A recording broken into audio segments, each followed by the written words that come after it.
Hi everybody and welcome to Cinemattraction.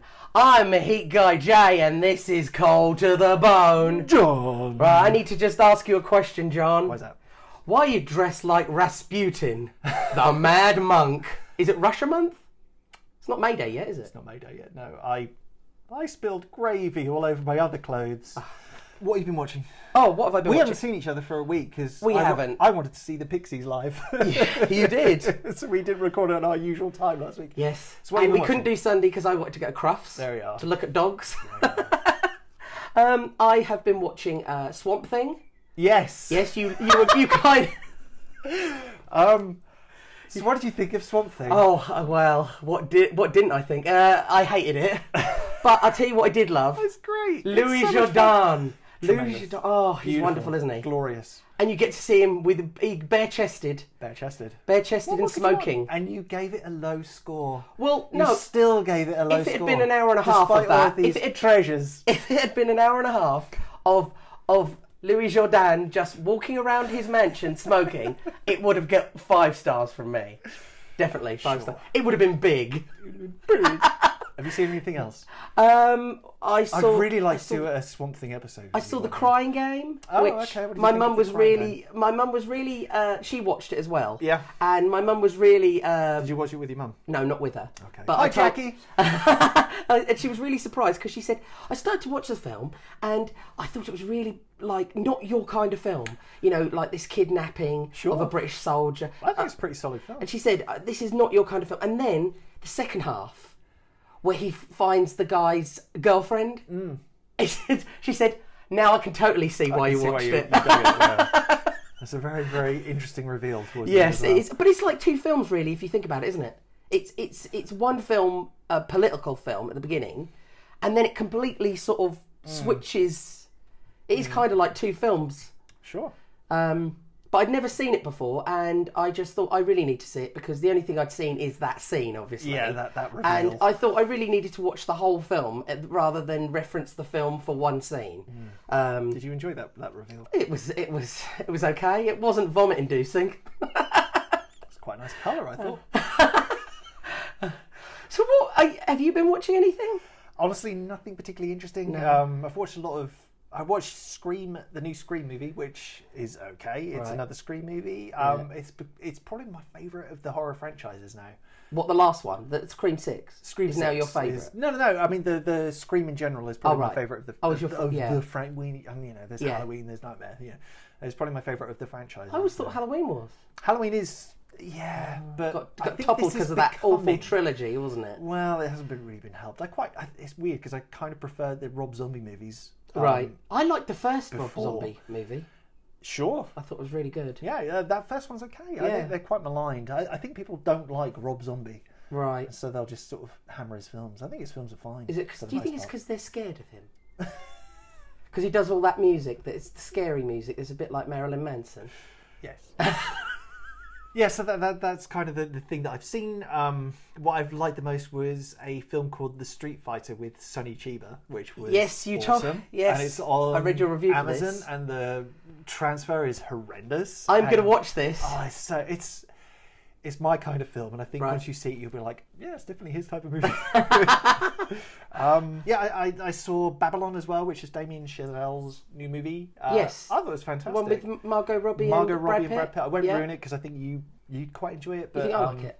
It's great. Oh, I don't understand what all the sort of. It flopped, didn't it? It flopped. Yeah. And the audience scores weren't. I think the critical scores were quite good, but the audience scores were not so good. But all that stuff doesn't matter. I mean, look at Speed Racer. I love Speed Racer. I adore Speed Racer, and it flopped terrible. It was the other way around. The critics hated it, but the audiences loved it. What, Speed Racer? Yeah. Oh, okay.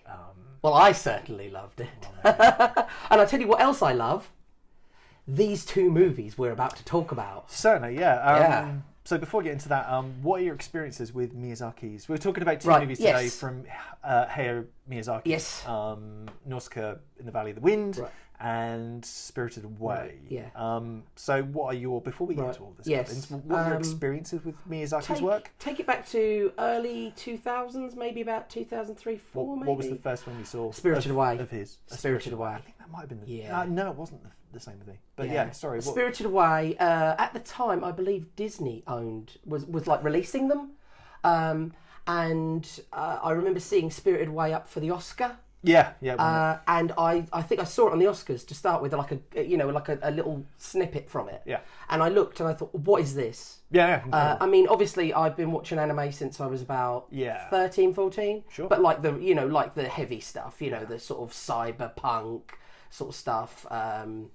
Cyber City 0808, Monster City, Dominion Tank Police. That's it. Patlabor. And this was completely different because I don't know. He's got his own like style, hasn't he? And Studio Ghibli have got their own sort of niche, absolutely, in the anime world.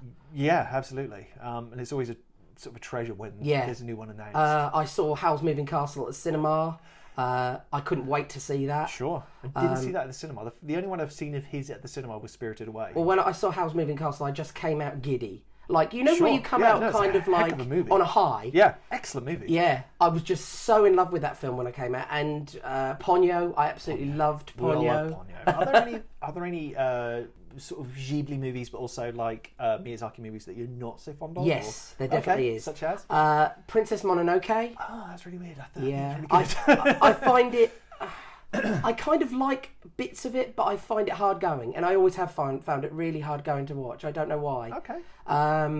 It's weird because I think you quite like those kind of fantasy movies, though, right? Yeah. Okay. I'm surprised that one didn't really vibe with you. And the other one I'm not keen on is, and this is going to be one that the people listening aren't going to like. Oh, controversial. Totoro. Hot take. Totoro. Oh! The first 40 minutes of it are little girls running around, screaming and laughing. It does my head in. I mean, I love the bits with Totoro in, don't get me wrong, and the little Totoros, I love that. Yeah. But to get past the 40 minutes before Totoro comes into the film, and I'm not a fan of children laughing really loudly and screaming. Get to the fireworks Yes, factory. exactly. Right. But the other ones, Porco Rosso. Love Porco Rosso. Yeah. So these two films, I like the fact that these two films are very different. Yeah, that we're about to talk about. Definitely. There are similar themes, though. Yeah, similar themes, but to me they seem very, different. For me, I think the first movie. Well, for me, the first movie that I watched was Castle of Cagliostro, which is a Lupin movie. Yeah, but that's not really. I mean, it is Miyazaki, but it's not. But it's he's one of a using series, isn't it? Yeah. I must have watched it around 1995. I was very interested in anime when I think we were both roughly at the same time kind of interested in similar things around the same time. I don't believe I saw another Ghibli film until Spirited Away. Right. Yeah. And then obviously Disney made a big push with getting as much Ghibli stuff out as possible. Yeah, they will put it out. I mean, we even ordered DVDs from America for Laputa. I've ordered DVDs from like Taiwan. And do you remember Play Asia? Yes, I do. Yeah, boy. I do. Yeah. An old one. Do you or have you ever read any manga series? No. Okay. No, I haven't. I've not read very much manga, to be brutally honest. My nephew has. My nephew Jacob has. Okay. He's read JoJo's Bizarre Adventure. Okay, is that? He says it's wonderful. Yeah, great. Yeah. What's so good about it? He says it's a kind of like I'd really enjoy it because it's kind of sci-fi sort of supernatural fantasy, and it deals with the descendants. So like when you're reading it, some of it you're reading like of a father or a grandfather, and then you read the father, and then you read like the offspring. Okay. So it goes down generationally apparently. I quite like the sound of that. Yeah. There's an anime based on this. There is. Like That's Netflix why I thought about right? checking it out. There's some on Netflix. Checking it out. Yeah. I have read a run on Parasite. I have read the Battle Royale run. Right. I'm not surprised by that. Episode one day on Battle Royale. Please. Oh, definitely. Yeah. Love that film. I've read some Tomy as well. Right. I love Junji Ito. I've also read Shiver and Smashed, which are really, really good. Right. But I'm not really that versed in manga.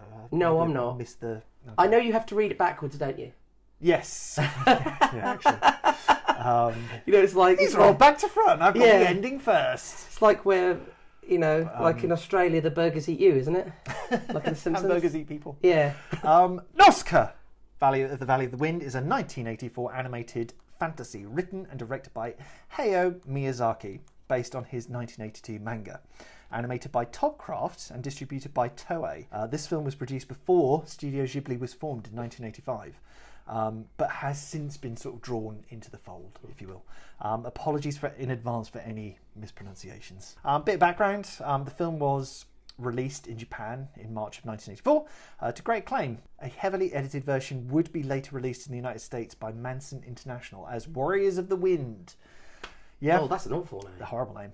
Really heavily screwed around edited cut with new dubbing and basically a whole new story. Was this because of some of the violence, do you think? Possibly. I think it's just trying to appropriate it to Western audiences. Right, I think that was the point of it.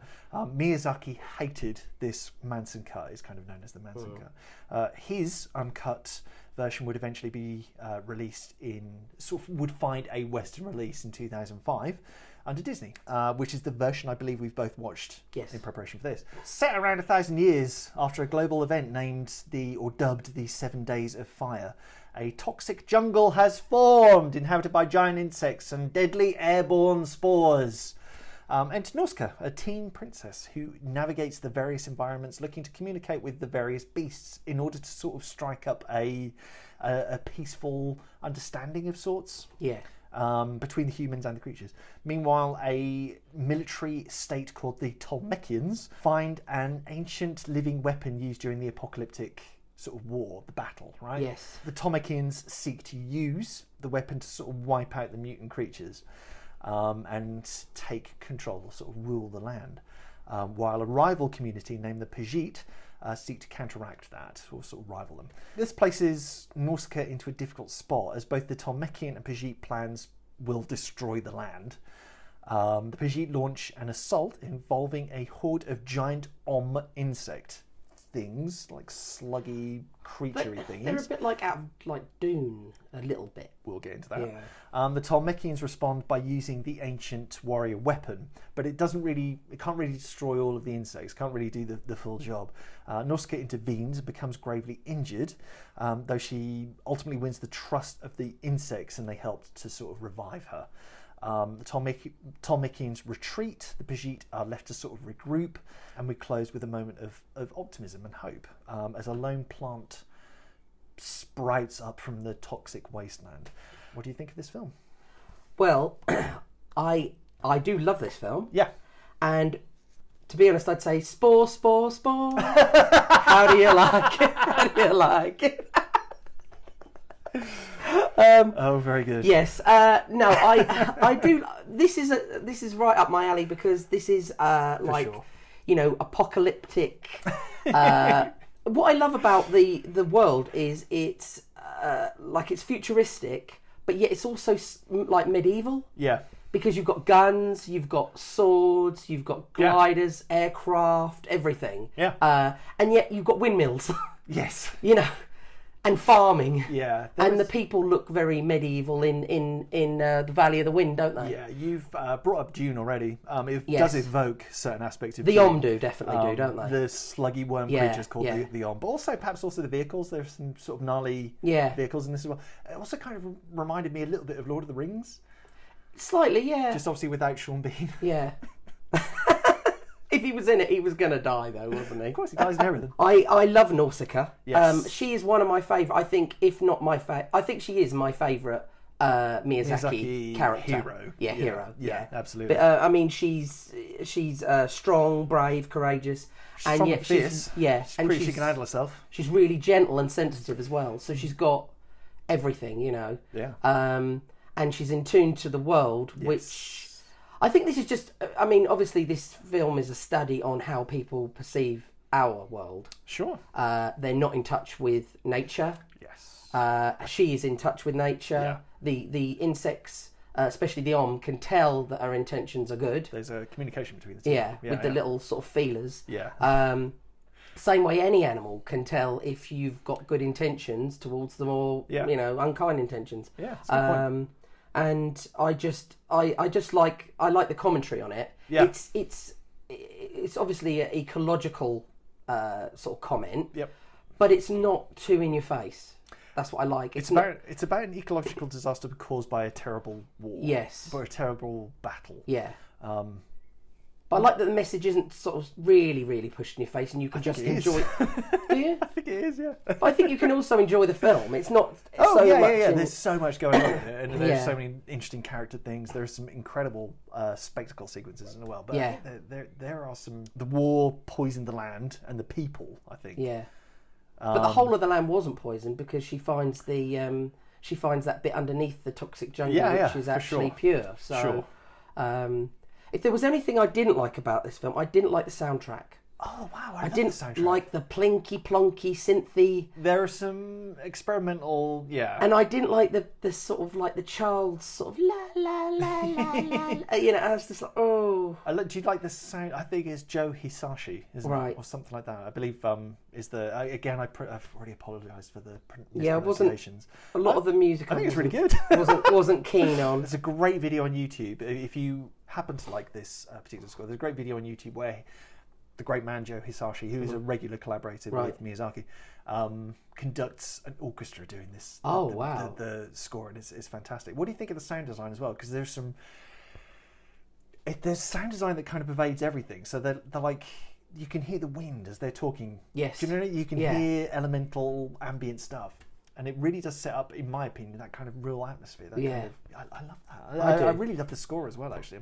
I liked bits of the score, but there was other bits that felt a bit out of place, plinky plonky. I know what you mean by the plinky plonky. You don't like synthy scores? I don't mind synthy scores, but I'm not keen on them. Okay. And they always sound really 80s, don't they? This is an 80s This is a really 80s film. Yeah, as you say, Nausicaä seeks to unite via diplomacy, but she's also got that, as you say, that strong, fierce aspect to her. I believe I completely agree, actually. She's one of the best, if not the best, protagonist in a Miyazaki film that I've seen so far. She finds herself caught in the middle of the warring factions with the Tolmekians seeking to take control of her land, essentially. She's scientifically minded as well, so she's coming to understand the various creatures and seeing how the land, which is turned into a toxic jungle, kind of is adapting and healing. Yes. Because those trees are sort of absorbing all of that toxic and are sort of, And she has a little lab where she's got all the stuff growing in the pure water. Diplomatic, scientifically minded, but also there is a gentle side, but also she can handle herself. She's the most interesting character. We watched I believe we watched the English language dub. Yeah. Yes. The one with is it Shia LaBeouf? Shia LaBeouf is one of them. Yeah. I was listening. I was thinking, that does sound like the beef. And I think Alison Lohman delivers a fantastic performance. Yes. She really, really nails that character. Alison Lohman, you don't hear about much of her before nowadays because she was everywhere in the early 2000s. She was in Big Fish and Matchstick Men and all these and Indeed This. These were mega films from the day. You don't really hear of her now anymore. No. It'd be really nice to see her come back.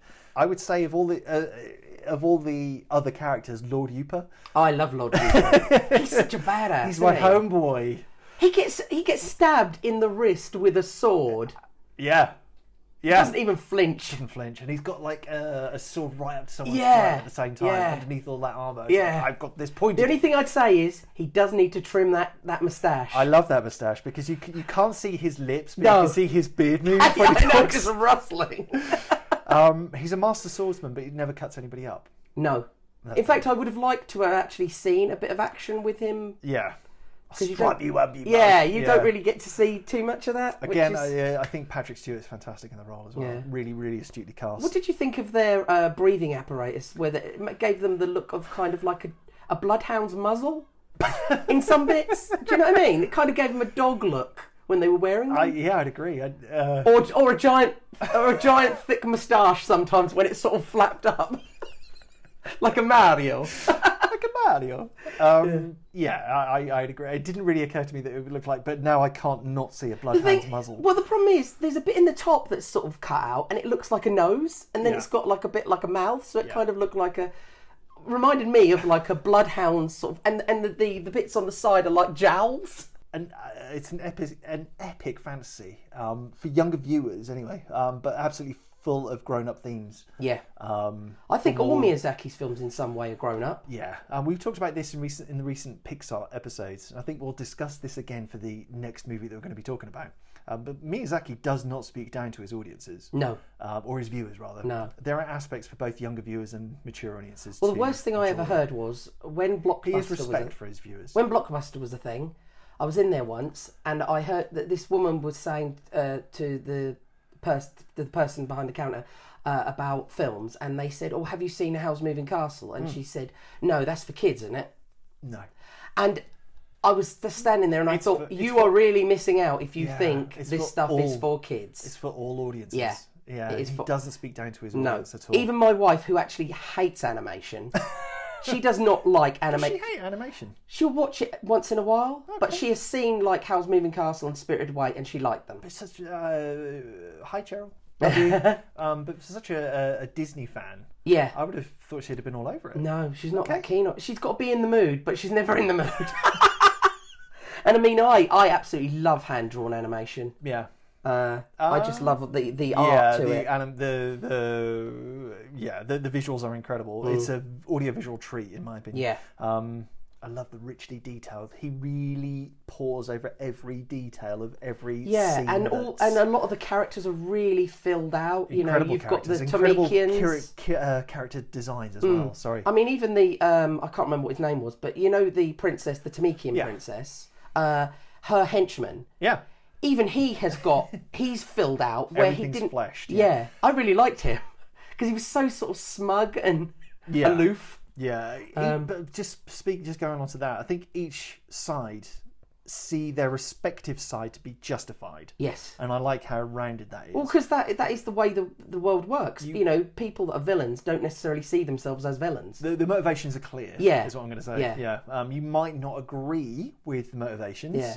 But they're very clearly set out. Again, he doesn't speak down to the viewer. No. The Tomekians are justified in their actions, whether or not you agree. Well, they're a warlike people, aren't they? But they understand it and they're driven by it, and their actions are justified in the means, I suppose.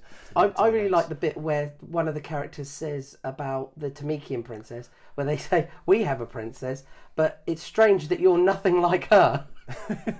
They're kind of saying like, you're a warring princess with armour on, and we've got a lovely, sensitive, kind princess. That's it, isn't it? The Tomekians and the Pajits carry that legacy of war and conflict. You could say that the war has poisoned not only the land but the people. Yeah, and it's essentially about the three princesses, because there's the princess that was on the aircraft that gets blown up and she dies. Love that scene. Which is the I don't love her dying, of course, but that scene. The scene awesome. of it coming down is amazing. The aircraft coming down. Yeah. And then you've got the the Tomekian princess, and then you've got Nausicaä. When Nausicaä comes in to try and sort of form a relationship, not only with the various characters but with the things, the creatures, I suppose.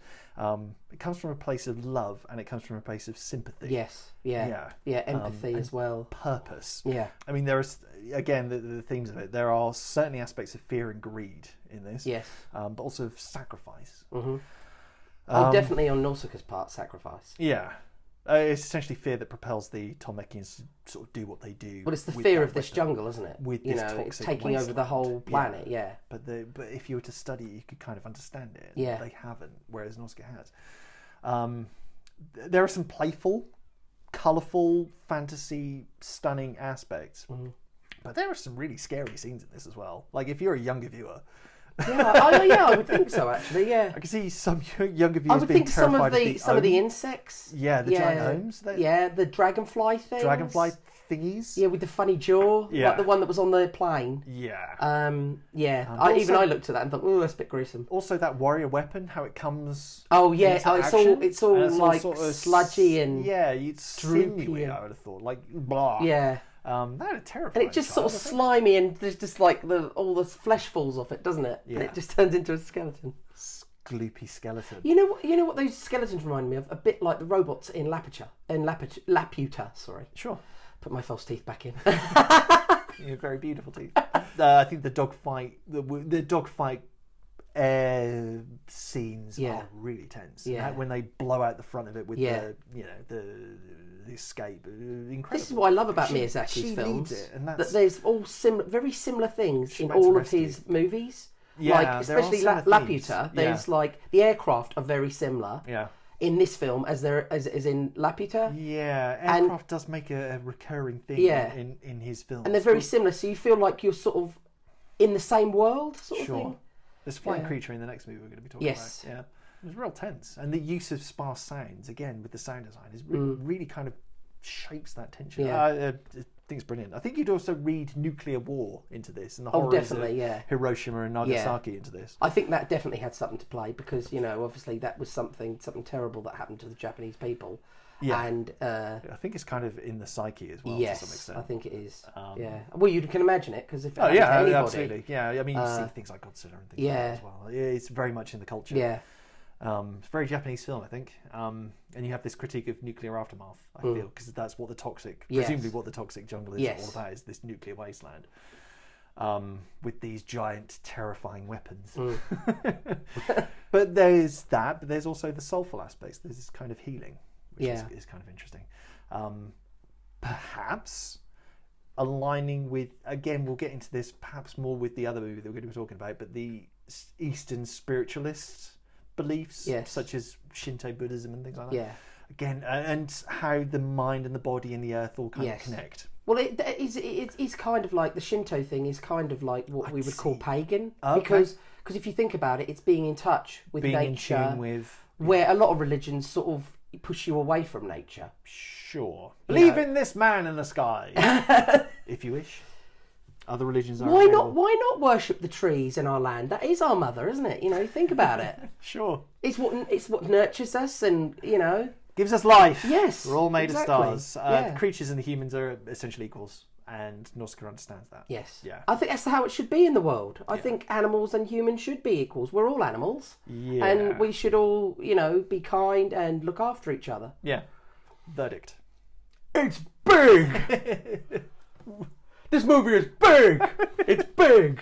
We're big. This is a beautiful movie, and I do not know anybody that would not like it, to be honest, because I can't see that there's anything in it that you wouldn't like. There's something for everybody. There's something young and old, and he doesn't speak down to his audience. No, I don't know if younger viewers, like really, really, really younger viewers, they wouldn't understand it. They'd probably be terrified of some aspects. Some of the aspects. But I mean, even my mum, who is a 70-year-old woman, absolutely adores these kind of films. She's a lovely lady.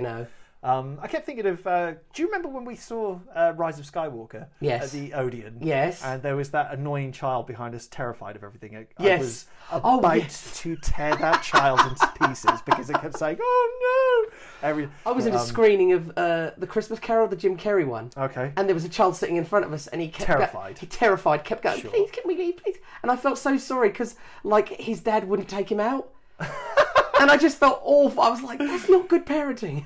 See, that's the parenting I would have. You sit there and you watch. Damn it, we've come here to see Alien. I know you're only 5, but we're going to watch it. Toughen yourself up, child. Yeah. Spirited Away is an animated fantasy film written and directed by Hayao Miyazaki, animated by Studio Ghibli. We follow adolescent Chihiro as she is travelling to her new home with her parents. She's so sad and miserable when we first see her lying in the back of that car.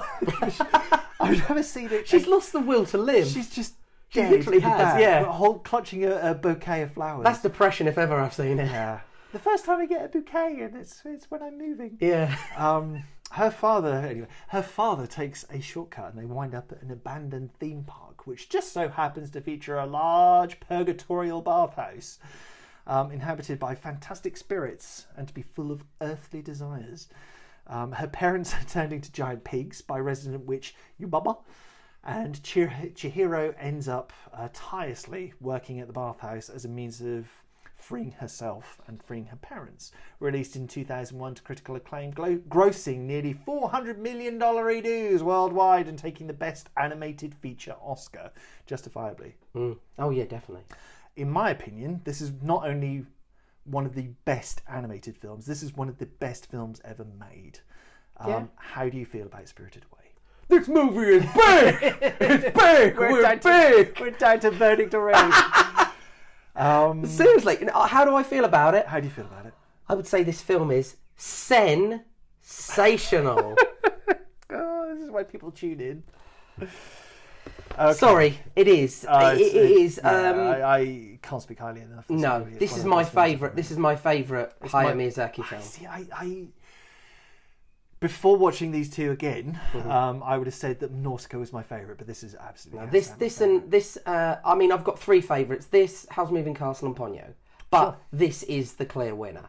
This one is. I love it. Yeah, it's perfect. It starts off, as you said, with Chihiro in the back of the car, really depressed, really miserable. I've never seen another animated character look so miserable before. It's so heartbreaking. She's got Kit Kats laying around all over. She did, didn't she? There was a Kit Kat in there. Just oh my god, you ought to give her a big cuddle.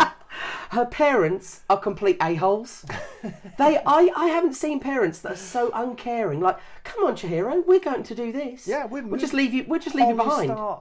Yeah. No, when they stop the car. Yeah, they do actually. They just get out like, well, we're going. You can stay in the car. We don't care if you're like somebody comes and abducts you or whatever, you know. Yeah. And obviously, you know, them getting turned into pigs, I've got zero sympathy for them. They are pigs. Those parents are pigs, and they deserve to be pigs. Sure. I think Miyazaki is actually trying to say something with that, though, isn't he? Yeah, I do think so. A key theme of this movie, he really does. Again, he doesn't speak down to the audience. He makes the movie he wants to make. Yeah. And he doesn't speak down to, and that's I think one of the reasons why I adore him. I like that it starts off really quietly. So they go to the place that they think is an old rundown theme park. Yeah. And then they start eating from the parents start eating from the bar. Yeah. And she has a little wander around, and then all of a sudden they're pigs. They're pigs, and everything kicks off. There's the boat, the water's there, the boat's coming over, the spirits are there. Yeah. And then you've got Haku running at her, sort of going, "Come on, come with me quickly," you know. Sure. I think one of the key themes of this movie is Western influence. Right. I believe Japan to be a very traditionally minded nation. Oh, it is. Would that be correct? Yes, yeah, definitely. And their cultures and practices are very tightly embraced, very tightly held. That's one thing I love about the Japanese people. That like the tea ceremony. Sure. Keeping these things, I know of that. Keeping these things even in today's times. Every nation has their own traditions. But I think, like in our, like the Western, a lot of traditions are dropped. There are clearly Western influences creeping into this traditionally minded Japan. Right. So you see, like they're driving foreign cars. There's the back seat has got Kit Kat in it. Has got. Do you know what I mean? Right. They're driving an Audi. The parents are eating a lot of meat. Sure. Which, Japanese people didn't really eat a lot of meat until the Western sort of... The traditional Japanese bathhouse is littered with European flourishes as well. Yeah. And it's sort of governed by a European-looking countess, if you will. Yes, it is, yeah. The parents are literally turned into Western consumerist pigs. Yes.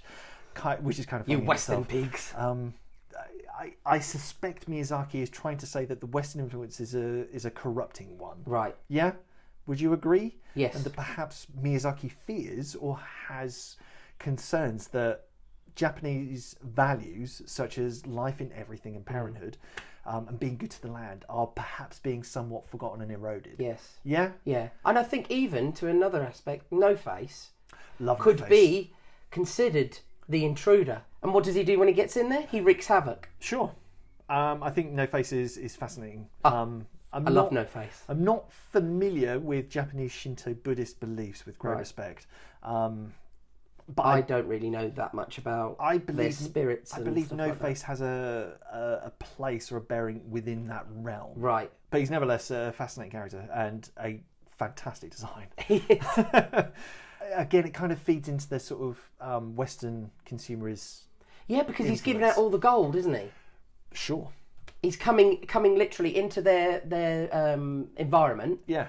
And just, here, take some money. Shelling out. Yeah, shelling out the money. But he also reflects the characteristics, doesn't he? Yes. He's greedy. He kind of he sort of adapts the characteristics of the people it's around. And Chihiro Sen is the only one who doesn't want, like, oh no, I don't want your money. Yeah. I don't want anything from you. Yeah, he does take on some of her lesser characteristics at times. And I think he goes through the ringer, personally. Well, I mean, I was going to say about this film, it's got a lot of gore in it. Sure. And also a lot of, like the no-face vomiting all over the place. Regurgitation. Regurgitation is also a thing in the movie, I think. Those are bits that are really not... Do you think that again, we've talked about the Shinto Buddhism and beliefs and things like that. The title is literally... I think there's a thing of spiritualism in this. Yeah. The fact that the title is literally called Spirited Away. Yeah. Chihiro enters a world of spirits. Yes. And I'm not familiar with Shinto Buddhism before I get any weird comments. I do wonder if the bathhouse setting may be a means of lost souls, like it's purgatorial, as I said at the start, might be a means of lost souls cleansing themselves. Well, kind of, because if you think about the river spirit, he comes in and they say he's a stink spirit. Yeah. So, and he's cleansed. Then he's cleansed. And also maybe it's a commentary of saying that some of these spirits seem frightening, but they're not really. The spirits are human, they're animal, they're organic. Yeah. I mean, I love the radish spirit. He's one of my favourites. He's great. Love the design. He's got really big teeth. And Chihiro has to stand right by one of them in the elevator, doesn't she? But I feel as though that feeds into the sense of connectivity again. That all of these different spirits there's kind of human come spirits, into the same animal. realm. Because there's the duck spirits as well, isn't there? There's ducks. There's frogs. Yes. Oh, I love the frog. It's interesting as well that the parallels of Chihiro being adolescent and being on that line or boundary between childhood and adulthood. Right. That she, who is somebody on the boundary of adulthood, enters the boundary between life and death, perhaps? No? Or life and the after death. Yes. Life and the afterlife, excuse me. Yeah, or maybe that's the boundary where kids find out that there is death. Because when you're a child, you don't think about dying. I mean, it's characterised as well by the fact that they get onto the train and it's like a one-way ticket. Yes. Right? Yeah. Yeah. I kind of got an Alice in Wonderland.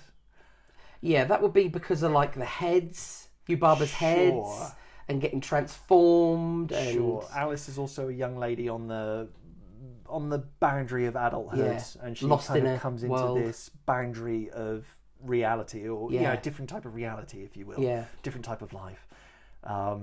But the Wonderland is an equally ambiguous and dark and invasive and corrupted place in a way, because that bathhouse is really corrupted. It is. One thing I never noticed is the lantern that greets Chihiro and co when they arrive at Zeniba's. Yeah. Zeniba's really cool. I know. that lantern actually waves when they leave. That actually waves to them. I didn't notice that. When Zeniba's standing there with No Face, because No Face decides to stay. Yeah, the lantern is actually waving to him. Zeniba ends up taking care of No Face to sort of take him or take it away from all of the horrible influences. I know. Amazing. Because he's very innocent, No Face. He sort of very gets corrupted, doesn't he? A very complex character. Yeah. And how do you feel about the sound design of No Face? I think it's brilliant. I love it. I was waiting for you to do it because you've done that to me before, and I love how you do it. I'll just do that sometimes for my wife. I'll just go, and she knows exactly what I'm doing. I'm so sorry, I Cheryl. I love the music in this film as well. I think the music is fantastic. Joe Hisashi again comes back for the score. I think the music is fantastic. It's got a signature piano kind of score to it. I love that. Yeah, I do. Beautiful little melody as well. Yeah. Yeah. I just love the music in this film. It's available on Spotify if you're ever mind. Oh, brilliant! To listen to independently, and I'd thoroughly recommend it. It's about 2 hours long. Yeah. Doesn't feel it. No. I don't think the pacing is bad in any of it really. No, not at all. No, there's not any bits that you sort of get stuck at, and you're sort of like, oh, not this bit. Do you feel that, like, I mean, again, he doesn't speak down to his audience, and his films are as long as he wants them to be. But like in other animated movies from like nowadays, it would be just a barrage of stuff happens, and then undercut with stupid joke, stupid reference. He doesn't do that. No. In fact, there's not actually that many bits in Spirited Away that are actually you would think as funny. There are a few funny bits. Some really playful moments. But there's also a lot of emotional bits where, where Chihiro is sitting there, crying while she's having like the rice balls that he's giving her. And there's a lot of, you could see like her loss of her parents and she's lost in this world that she doesn't understand. She's adrift. Yes. And Haku is her only link really to the other world. Because without him, she would have got lost in there. Yeah. She would have forgotten her name and... Yeah. Again, there's that boundary, isn't it? Between not only the afterlife and life, but also with adulthood. She's kind of lost. I'm not too sure why Haku steals Zeniba's stamp thing. I don't know.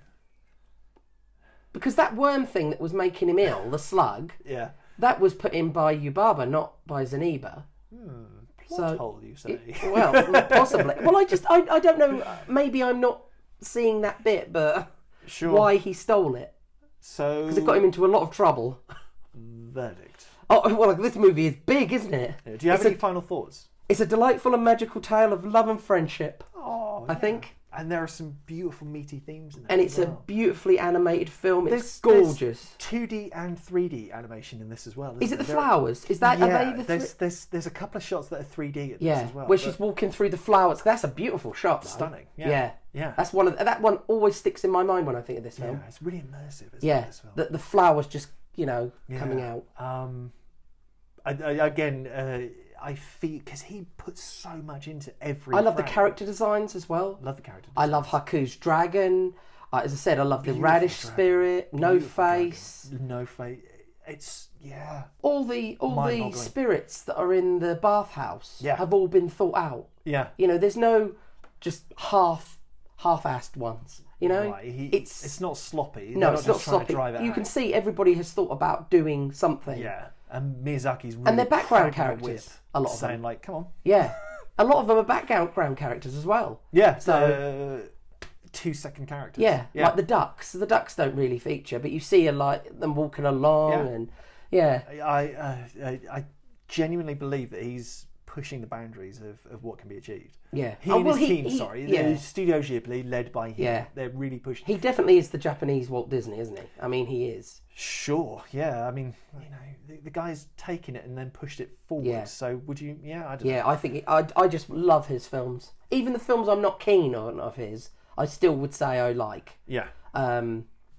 Kiki's Delivery Service. I'm not that keen on it because I think, for me, it's just a little bit mundane for me. The film, It is what it is. I quite like Kiki, to be honest. But I wouldn't say it's a bad film. Obviously, it's still a lovely film. Sure, but. Yeah, Disney's just sort of become this conglomerate now, isn't it, I suppose. But they make interesting stuff. And I'm so glad that sort of they've kept with their hand drawn animation.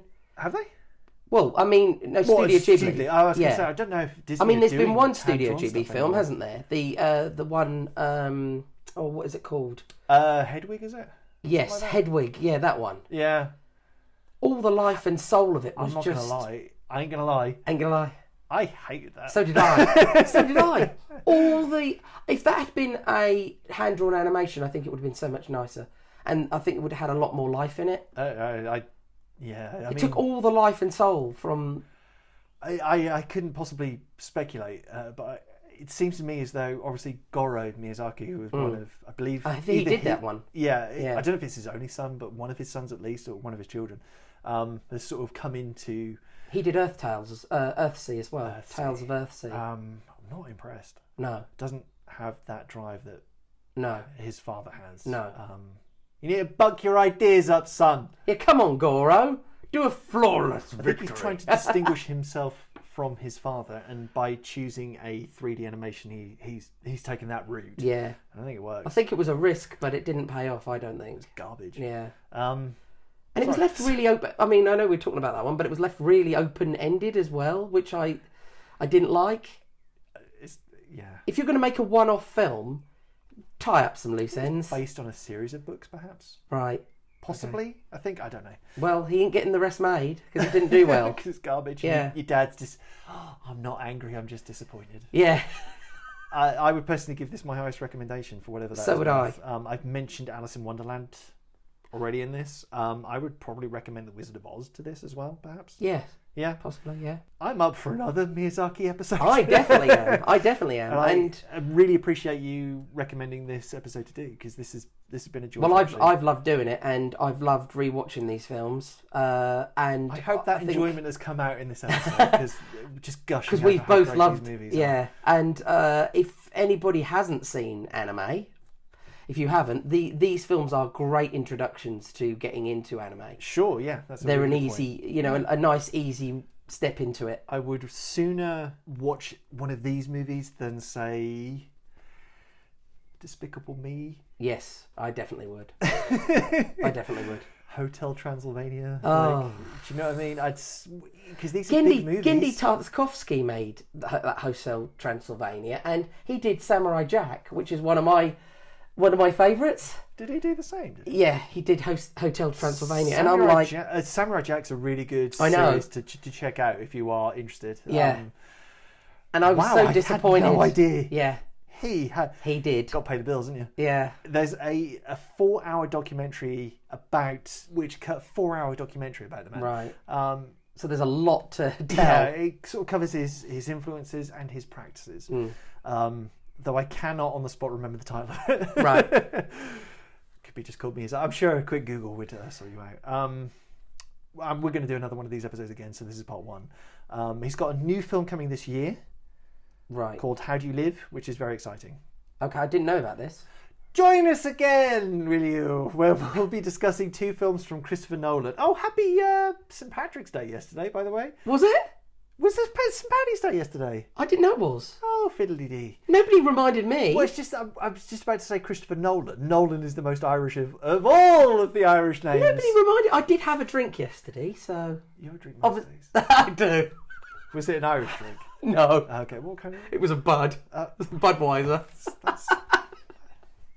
I'm celebrating St. Patrick's Day every day. Every day is Christmas. Yeah. So we're going to be discussing 2 films from Christopher Nolan. Yes. Inception from 2010 and Interstellar from 2014. I watched Inception ahead of this episode. And you loved it. Tell me you loved it. Around 6:30 this morning, which has coloured my state, so to speak, shall we say. That's heavy for the morning, isn't it? 6:30 in the morning watching That's Inception. heavy. I still feel it's messy and overrated, but there you go. So he was Jason, I was John. You can find me on Letterboxd as Rat Bastard. How can our fine viewers listen? You can find me on Letterboxd as Kerja_Relon. And how is that spelled? KERJA_RELON. There we are. His reviews are way more interesting than better than mine. My reviews are unkind, my wife tells me. So if you like unkind reviews, get on it, peoples. Thank you very much for listening. Yes, thank you. Love you.